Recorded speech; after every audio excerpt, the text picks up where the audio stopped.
Bienvenue dans ce deuxième numéro des Plaisirs sauvages, rubrique annexe, qui vient compléter la chaîne La Horde Sauvage Podcast Cinéma. C'est David qui vous parle et donc je vais aborder aujourd'hui un deuxième film, après du film italien de genre des années 50. C'est là où vous allez vous rendre compte que je ferai assez éclectique tout au long de cette année avec cette rubrique. Il s'agira de parler surtout de films qui me correspondent et qui me plaisent et essayer de remettre en avant des choses moyennement connues. Ça va être le cas du film dont je vais parler aujourd'hui. Je vais revenir du côté français avec un film nommé L'Appartement, sorti en 1996, réalisé par Gilles Mimouni. Alors, caractéristique de ce film, c'est le seul long métrage cinéma de son réalisateur. Il n'aura rien tourné d'autre. Musique de Peter Chase. Et alors, on retrouve au casting Roman Boringer, Vincent Cassel, Monica Bellucci, Jean-Philippe Écoffé et Sandrine Kiberlin dans un rôle un petit peu plus annexe. Je fais tout de suite le synopsis et puis ensuite on décortiquera un petit peu le pourquoi, du comment et surtout pourquoi j'aime ce film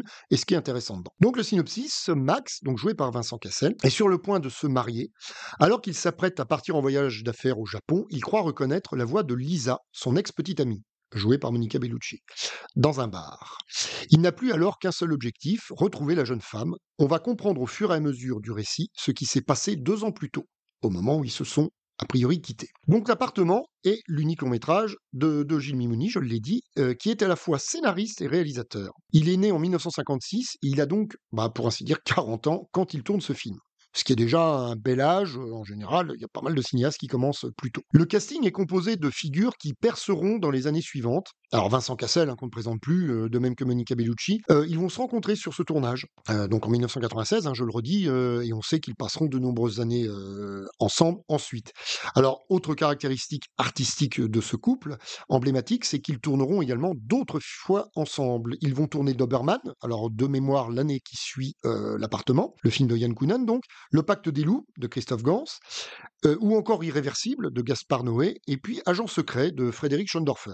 Donc on en est quand même sur pas moins de 5 tournages où ils tourneront ensemble. Sandrine Kiberlin a déjà fait des films auparavant, il gagnera évidemment en notoriété au fil des ans, et elle n'a plus rien à prouver aujourd'hui. Alors c'est vraiment typiquement l'actrice qui, je trouve, s'est bonifiée avec le temps, et moi qui n'étais pas, au moment où j'ai découvert l'appartement, à l'époque, à peu de choses près, ça fait donc un paquet d'années, vous l'avez constaté, eh bien c'est aujourd'hui une actrice que j'aime énormément. J'aurai peut-être l'occasion d'y revenir dans les podcasts généraux et thématiques avec les copains. Notons que Monica Bellucci a été en compétition pour le rôle qu'elle tient dans l'appartement au César 1997 dans la catégorie meilleur jeune espoir féminin. Le film était également en lice d'ailleurs pour le César de la meilleure première œuvre. Voilà, il ne décrochera pas les prix, il n'empêche que voilà, il avait les nominations au César. Alors l'appartement pourrait s'apparenter de prime abord à une comédie romantique. On assiste à un chassé-croisé amoureux très complexe, je tiens à le préciser, se concentrant sur 4 protagonistes. Alors il y a donc Vincent Cassel, Monica Bellucci,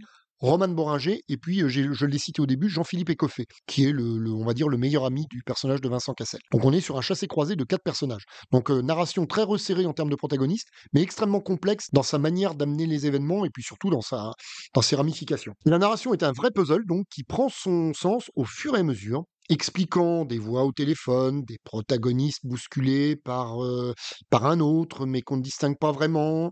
Voyez le film, vous comprendrez de quoi je parle. Vous avez ces petits moments un petit peu de suspension, voilà. Tout prend son sens au fur et à mesure. L'aspect polar du long métrage, au moins dans son traitement, est flagrant. Le personnage de Vincent Cassel, qui recherche son ancien amour après avoir entendu sa voix, n'est pas loin d'une quête à la James Stewart dans Vertigo d'Alfred Hitchcock. D'ailleurs, la musique de Peter Chase, elle n'est pas sans rappeler par moments celle de Bernard Herrmann, qu'il a composée pour le mettre à plus d'une reprise. Celle de Surfroid, entre autres, Surfroid de Vertigo. Voilà. Donc on est vraiment dans une évocation de films mystérieux, d'étrangeté, etc. Il y a vraiment quelque chose, voilà. Et je reviendrai sur un élément un petit peu plus tard qui renforce un peu cet aspect-là.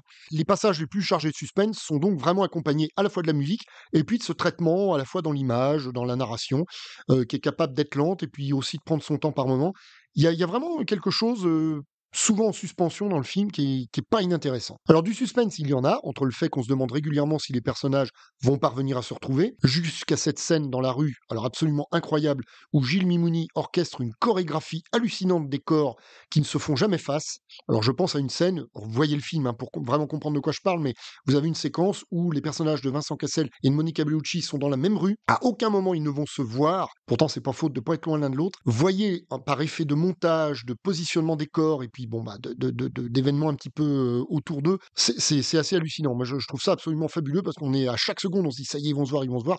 Ou pas. Alors, il y a aussi le petit ami, a priori pas très clair, que Monica Bellucci a dans le présent du film, puisque donc il y a deux temporalités dans le film. Il y a les scènes du passé, qui se passent 2 ans auparavant, et les scènes du présent. Dans les scènes du présent, donc elle n'est plus avec le personnage de Max, Vincent Cassel, ils se sont quittés 2 ans plus tôt. Il y a ce personnage un petit peu mystérieux, qui ne parle pas beaucoup, qui pourrait peut-être se débarrasser de sa femme, il pourrait avoir du sang sur les mains, c'est jamais complètement dit, il y a beaucoup de non-dits dans le film. Voilà, donc le caractère suspense, le caractère film policier est renforcé par la présence de ce personnage. Puis alors il y a des passages qui s'apparentent vraiment à du polar, lorsque Vincent Cassel, dans la chambre d'hôtel, de mémoire, reconstitue un document déchiré en plusieurs morceaux. Voilà, bah, on est dans du polar, on reconstitue un document qui va permettre d'avancer vers l'étape suivante. Voilà, il y a vraiment tout un tas de poncifs d'images directement héritées du film policier. La manière dont sont données les explications, d'ailleurs, évoque là aussi le film à énigme, comme dans Vertigo de Hitchcock. L'appartement, d'ailleurs, tout comme le film du maître du suspense, révélera ses principaux paramètres étranges concernant l'intrigue bien avant la fin du film. On aura des réponses qui seront données bien avant la fin. Donc voilà, ce que faisait sur Froide une demi-heure avant la fin, là aussi. Le film cultive un caractère rétro, tant dans sa manière de raconter que dans son ambiance. Alors, ce qui contribue au côté polar, que je signale depuis quelques minutes, les lieux de Paris qui nous sont montrés n'auraient pas dépareillé dans un film beaucoup plus ancien, et même les voitures utilisées sont d'anciens modèles de voitures. C'est vraiment marrant de voir à quel point on est dans un Paris, alors du coup, qui a énormément de charme, mais un Paris très rétro. On n'a pas forcément l'impression d'être dans un film de 1996, d'être dans un Paris qui a à peine 30 ans. Et puis alors, il y a un autre élément très très charmant dans le film, ce sont toutes ces transitions entre passé et présent, je vous l'ai dit, il y a 2 temporalités. Elles sont d'une grande fluidité aussi bien visuelle que narrative. Il y en a certaines qui vont jusqu'à faire des raccords de mouvement des personnages. Ça, je vais prendre un exemple, par exemple, on va quitter Vincent Cassel il y a 2 ans, paf, par un habile enchaînement de plans, on va le retrouver dans la narration d'aujourd'hui, du film, alors avec une coupe de cheveux différente, c'est à ça qu'on reconnaît les moments où on est dans le film. Si on est il y a 2 ans ou aujourd'hui, ce sont les coupes de cheveux des personnages qui changent.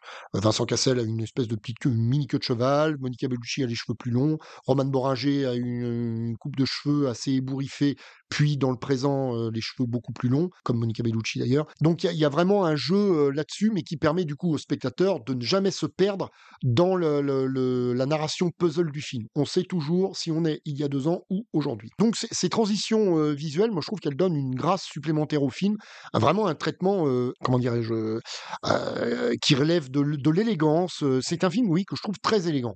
Ça tient autant, moi qui suis un amateur de polar, je trouve que le film tient autant du film policier que de l'intrigue romantique. Alors, sachant qu'encore une fois, il y a plusieurs histoires romantiques qui s'imbriquent là-dedans.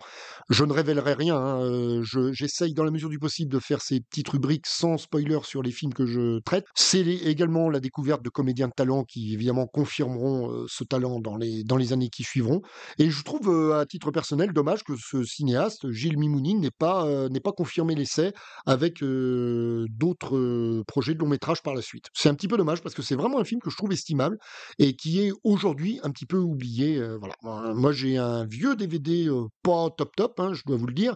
Je l'ai revu pour l'occasion pour la chronique d'aujourd'hui. À noter qu'il y a eu un remake américain qui a été tourné quelques années plus tard, en 2004, par Paul McGuigan, avec Josh Hartnett, Rose Byrne, Diane Kruger et Matthew Lillard, entre autres. Le film s'appelle Rencontre à Wicker Park. Alors, je crois que le titre original, c'est tout simplement Wicker Park. Alors, moi, je l'avais vu à l'époque, parce que comme j'avais beaucoup aimé l'appartement, j'avais réussi. Alors, j'avais probablement vu à la télé à l'époque, dans une diffusion sur une chaîne ou une autre. Je garde pas beaucoup de souvenirs, donc je n'en parlerai pas plus aujourd'hui. Voilà, mais en tout cas, il reprenait le principe et l'intrigue du film de Gilles Mimouni. Donc si vous avez l'occasion de tomber, alors on peut toujours tomber dessus dans des solderies, sur une plateforme ou une autre, qui aurait la bonne idée de faire l'acquisition de ce film français, donc de 1996, L'Appartement. Tentez le coup parce que c'est vraiment une proposition à mi-chemin entre plusieurs genres, très intéressante, on ne s'ennuie pas une seconde, plutôt bien écrit, plutôt bien joué, hein. Enfin, en même temps, vu le casting, c'est pas surprenant.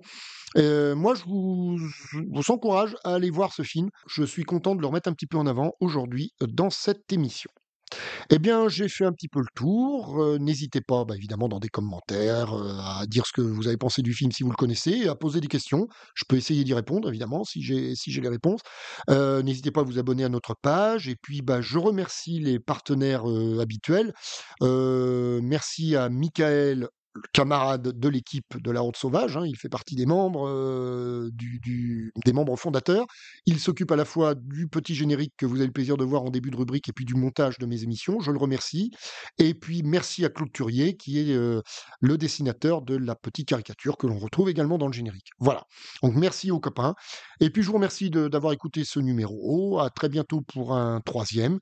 Et puis c'est un plaisir de parler cinéma et un plaisir encore plus grand de savoir que des gens nous écoutent. Merci à tous, des bisous, à la prochaine.